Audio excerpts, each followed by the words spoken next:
بھی یہ دین والی زندگی ہے. خواجہ صاحب بھی دیندار بن سکتے ہیں. نماز شروع کی تو دائیں بائیں جو دوسری سہیلیاں تھیں، دیکھو ابھی تم فنکشن کر کے آئے ہو، ابھی تم نمازیں شروع، تمہاری نمازیں تمہارے کس کام آئیں گی؟ جو تو کہاں یا تو ادھر کے ہو جاؤ یا ادھر کے ہو جاؤ. کوئی قاری ہمارا ایسا ہو جو قاری صرف ہمیں پڑھائے. تو اس میں دین میں ہے 2013 کی بات ہے، مجھے تقریباً 9 سال ہو گئے ہیں تبلیغ میں، دین میں ان ہوئے. تو میں ایسے کتنے خواجہ صاحبوں کو میں نے، جو خواجہ صاحب مرتے تھے ان کو غسل دیا میں نے. پھر ایسی ہماری دوست تھی جو کرسچن تھی، عیسائی تھی، وہ اسلام میں داخل ہوئی، ہم نے ان کو اسلام میں اللہ پاک نے ان کو کلمے کی توفیق دی. پھر خواجہ صاحب فوت ہوئے، ہم نے ان کو میت کو غسل دیا، کفنایا، جنازے بھی ہم نے خود پڑھے ان کے. تھے لوگ کہتے تھے اور تم لوگوں نے داڑیاں رکھ رہے، اپنی چال صحیح نہیں کی، اپنا لہجہ صحیح نہیں کیا. تو ہم یہ ہمارے بس میں نہیں تھا. ہمارے بس میں اتنا تھا کہ ہم کسی گناہ کو چھوڑ دیتے یا اللہ کی کسی نافرمانی کو چھوڑ دیتے.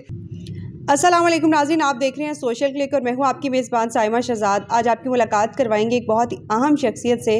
ہمارے ساتھ موجود ہوں گے خواجہ سرا کمیونٹی سے تعلق رکھنے والے ابو ہریرہ صاحب، جنہوں نے ایک بہت ہی اچھا قدم اٹھایا اور انہوں نے ایک بہت عرصہ گزارا ایک ناچ گانے والی زندگی گزارتے ہوئے، عیاشی کی زندگی گزارتے ہوئے. ایک بہت عرصہ انہوں نے اس لائف میں گزارا، شوبز میں کام کیا، تھیٹر پہ کام کیا، بہت سارے بڑے بڑے نامور اداکار ہیں ان کے ساتھ کام کیا، لیکن پھر بھی ان کو کہیں سکون نہ ملا. جب انہوں نے سکون حاصل کرنے کا سوچا تو پھر انہوں نے دین کی طرف اپنا رخ موڑا اور ایک ایسی خواجہ سراؤں کمیونٹی کے لیے ایک ایسی درسگاہ بنائی جس میں نہ صرف انہوں نے پراپر دین سیکھا اور دین کے جو بھی مسائل ہیں وہ سیکھے، بلکہ دوسرے جو خواجہ سرا کمیونٹی کے لوگ ہیں، دوسرے جو ان کے حلقہ احباب میں لوگ تھے، ان کے لیے بھی انہوں نے ایک آسانی پیدا کی اور ایک ایسی درسگاہ بنائی جہاں پہ پراپر قاری صاحب آ کے جمعہ پڑھاتے ہیں، خواجہ سراؤں کو تمام چیزیں سکھاتے ہیں، ان کی جو بھی غلطیاں ہیں وہ درست کرتے ہیں. تو ان سے بات کرتے ہیں اور انہی سے جانتے ہیں مزید. السلام علیکم. وعلیکم السلام ورحمۃ اللہ. کیا حال ہے آپ کے؟ الحمدللہ جی. یہ بتائیے گا کہ آپ کو جو آپ نے یہ ایک ٹرینڈ نکالا ہے خواجہ سرا کمیونٹی کے لیے، ایک تربیتی درسگاہ آپ نے بنائی ہے، اس سے پہلے کبھی نہیں ہم نے سنا، نہ کبھی ایسا ہوا. اس کی ضرورت آپ کو کیوں پیش آئی؟ ایک وہ لائف اچھی خاصی یعنی کہ عیاشی والی گزارتے ہوئے آپ ایک دم کیسے دین کی طرف آئے؟ ایک تو ایک دم سے تو نہیں آئے، لیکن محنت تو ہے. پیچھے ہمیں کسی نے گائیڈ کیا ہے. ہمارے جو شوبز کے جو لوگ تھے ان میں بالکل بھی دین میں بہت کمزوری، ہر لحاظ سے، کلمے کے الفاظ میں، نماز میں، قرآن میں، سرے سے ہی جو ہے نا وہ صحیح نہیں ہے. بس یہی ہے کہ کمانا کیسے ہے اور کھانا کیسے ہے اور کیسے اپنے آپ کو زیادہ سے زیادہ اکٹھا کرنا ہے، مال شہرت کیسے حاصل کرنی، شوبز کا یہی ہوتا ہے. تو کسی بھائی نے بہت زیادہ میرے ساتھ تعاون کیا اس معاملے میں، میری بہت زیادہ سمجھانے میں اور مجھے سکھانے میں اور بتانے کہ بھئی یہ دین والی زندگی ہے. خواجہ صاحب بھی دیندار بن سکتے ہیں، یہ شوبز سے ایک مجزوم والے بھی تو ہو سکتے ہیں، یہ کیوں نمازی کیوں نہیں ہو سکتے؟ تو اگر ان کے اوپر محنت کی جائے تو یہ نمازی بن جائیں گے. جیسے معاشرے میں لوگ کسی چیز کی محنت کرتے ہیں، کسی کی اب کوئی بائک سکھانے پہ تو لوگ بائک سیکھنا، ڈرائیونگ سیکھنے پہ پھر ڈرائیونگ سے لوگ روزگار کمائیں تو ڈرائیونگ لوگ سیکھنا شروع کر دیں، چاہے وہ ٹیکسی کی ہے، کار کی ہے، بائک کی ہے. تو اس طرح دین سیکھیں گے، دنیا بھی بن جائے گی، آخرت بھی بن جائے گی. تو خواجہ سراؤں کے اندر جو بڑی کمزوری تھی، مجھے الحمدللہ کسی نے دین پہ لگایا اور تبلیغ میں لگایا. تو میں نے چاہا کہ میں جس ماحول میں میں رہ رہا ہوں، اپنے گرو کے پاس، اپنے چیلوں کے پاس، اپنے شوبز کے ماحول میں، بازار حسن میں، تو وہاں پہ ہم کم سے کم ایک بندہ اگر نماز شروع کرتا ہے تو ایک تو ماحول کا بڑا فرق پڑتا ہے. بھی ایک نماز پڑھ رہا ہے تو دوسرا بھی تو نمازی ہو سکتا ہے. تو میں نے الحمدللہ نماز شروع کی، نماز کے ساتھ میرے ساتھ دوسروں کو کہنا شروع کیا. مشکل ہوا، بات سننی پڑی، کرواہٹ اور سست سخت سننی پڑی. کیا باتیں، مطلب آپ فیلڈ میں کام بھی کر رہے ہوتے تھے اور ساتھ آپ نے دین اور تبلیغ کو بھی جاری رکھا، یہ کیا باتیں کیا سننے کو ملتی؟ دیکھیں اب یہ مطلب کہ میں نے فنکشن سے جانا، فنکشن پہ آ کے رات 4 بجے 3 بجے فنکشن سے آئے ہیں تو فجر کی نماز میں اب سونا تو فجر پڑھنی ہے. تو مجھے ایک اندر بات لگی ہوئی تھی نا، کہ لگن تھی کہ میں نماز پڑھ کے سوؤں. کیا پتہ اس میں اب خوف آتا ہے بندے مر جائے تو پھر سوئے لوگ مر جائے تو کیا ہو. تو میں کہ نماز تو پڑھے نا. اب جب نماز شروع کی تو دائیں بائیں جو دوسری سہیلیاں تھیں، خواجہ صاحب لوگ تھے، وہ کہتے دیکھو ابھی تم فنکشن کر کے آئے ہو، ابھی تم نمازیں شروع، تمہاری نمازیں تمہارے کس کام آئیں گی؟ جو تو کہاں یا تو ادھر کے ہو جاؤ یا ادھر کے ہو جاؤ. ہاں تو ایسے کرتے تھے. لیکن میں نے الحمدللہ جمے رہے، پڑھتے رہے اور کرتے رہے، اور میرے ساتھ 1 2 3 اور بھی نمازی بن گئے الحمدللہ. ان کو بھی میں نے غسل سکھا، میں نے کسی سے غسل سیکھا تھا، میں نے ان کو بھی غسل پہ لگانا شروع کر دیا. ان کو بتایا کہ نہیں، یہ ناپاکی میں موت آ کے کہاں جائیں گے، اور کم سے کم نماز تو پڑھی ہو. پھر بہت سے کرتے کرتے ہم نے آپس میں، مجھے ایک بندے نے دین پہ لگایا، تبلیغ میں لگایا، تو ہم نے دوسرے مجھے دیکھ کے متاثر ہوتے تھے. باتیں کرنے والے ہزاروں تھے لیکن جس کو اللہ نے نمازی بنایا تھا بنایا جس کا. تو چلتے تھے پھر الحمدللہ یہ ہم نے کہا چلو قرآن پاک نماز کا اہتمام کہاں کریں, کہاں نماز قرآن سیکھیں.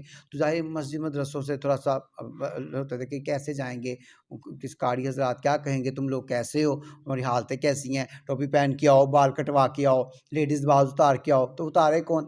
تو اتنا ابھی کوئی شعور نہیں تھا دین کا, بالکل کوئی اتنی شعور کی بات نہیں تھی. تو کیسے اتارے؟ ظاہر فنکشن میں جانا ہے تو لیڈیز لباس میں اور فنکشن کے ماحول میں. خیر پھر وہ ہم نے چاہا کہ اپنی ایک درسگاہ ہو جس میں ہمارے تمام اپنے ہی خواجہ سرا لوگ ہوں, اور کوئی قاری ہمارا ایسا ہو جو قاری صرف ہمیں پڑھائے.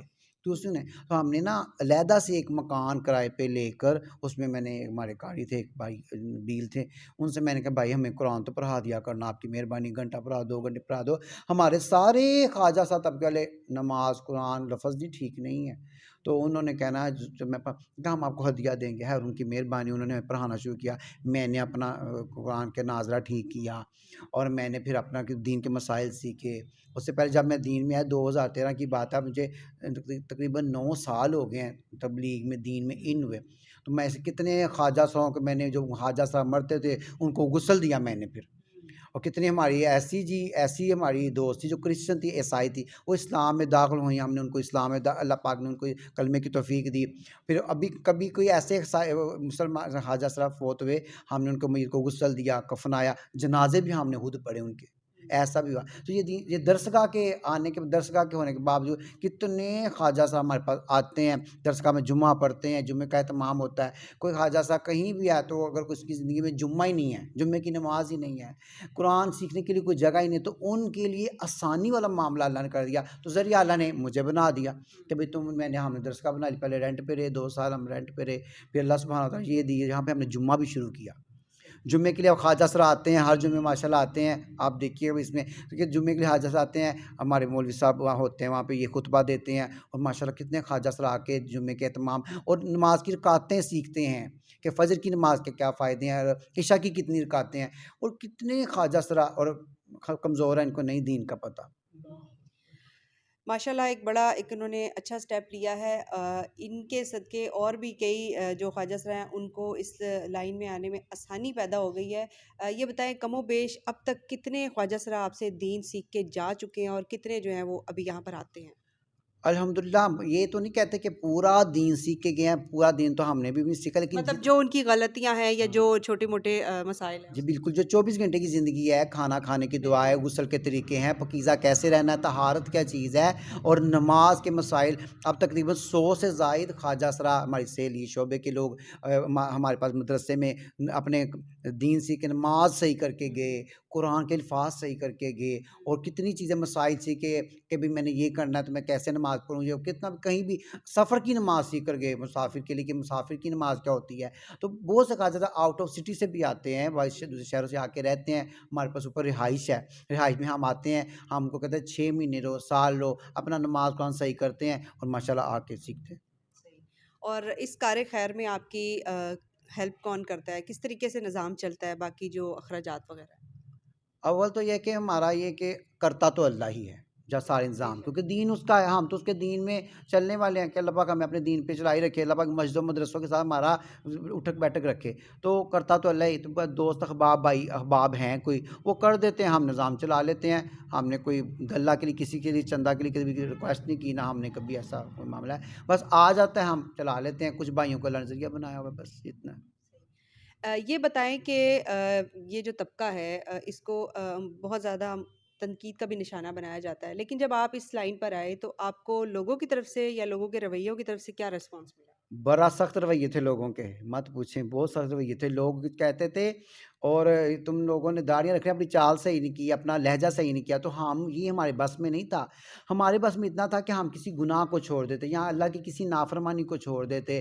ہم نماز نہ چھوڑتے, یہ بھی اللہ کے ساتھ نافرمانی نماز چھوڑنا. تو ہم جتنا چھوڑ سکتے تو لوگ ہمیں چاہتے تھے 100% یہ دین پہ, تو 100% دین خواجہ سروں میں اتنا تھا کہ خواجہ سر نمازی بن جائے. تو لوگوں کے تانے تنقید کہ 900 چوہے کھا کے بلی حج کو چلی ہے, یہ تم یار تم یہ کیا کرتے ہو, تم کیسے بات کرتے ہو, تم تم کس مولوی کے پاس جاتے ہو, کہاں نماز پڑھتے ہو یار, تم ایسے, تم اپنا حلیہ صحیح کرو, اپنا تجھے یہ کرو. بہت سے لوگوں نے بہت کرتے تھے, لیکن بس اللہ کی خاص مہربانی تھی کہ ہم چلتے رہے.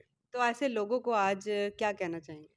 صاحب بھائی اسے یہ کہوں گا, خدارا کوئی نیکی کر رہا ہے نا, اس کو اپریشیٹ کریں, اس کا حوصلہ بڑھائیں.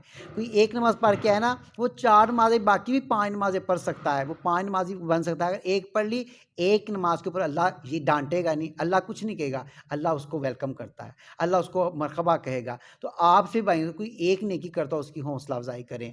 وہ کسی لباس میں ہے, وہ کسی بھی ماحول سے ہے, کسی طبقے سے ہے, آپ کی مہربانی. کوئی ایک نیکی کرتا ہو تو اس کو حوصلہ افزائی دیں, اس کو بتائیں, اور اس کے لیے ساتھ اس کے معاونت بنے, اس کو سکھانے میں پیار سے, محبت سے. ہمارے شعبے کے خواجہ صاحب لوگ محبت کے بھوکے ہیں, محبت چاہتے ہیں. آپ کے اخلاق سے بہت سے لوگوں کی, جیسے میری کسی بھائی کی وجہ سے زندگی بدلی, آج میرے چہرے پہ داڑھی ہے, مدرسہ ہے, مسجد ہے, نماز ہے. تو میرے ساتھ کتنے خواجہ صاحب کی زندگی بدلی بھائی. آپ کے کہنے سے بھی ہزاروں کروڑوں لوگ دین پہ لگ سکتے ہیں. آپ کی مہربانی, آپ لوگوں سے اخلاق محبت پیار سے بتائیں. اچھا, آپ کا کیا نام ہے؟ جی میرا نام سمی ہے. سمی یہ بتائیں آپ یہاں پر کب سے آ رہے ہیں, اور آپ نے یہاں کی کون کون سی اپنی غلطیاں درست کی؟ جی میں یہاں سے 7 ماہ سے آ رہا ہوں یہاں پہ. وضو کے طریقے سیکھے, غسل کے, نماز کے, جو میری غلطیاں تھیں میں نے یہاں کے ختم کی, قاری صاحب سے پڑھا.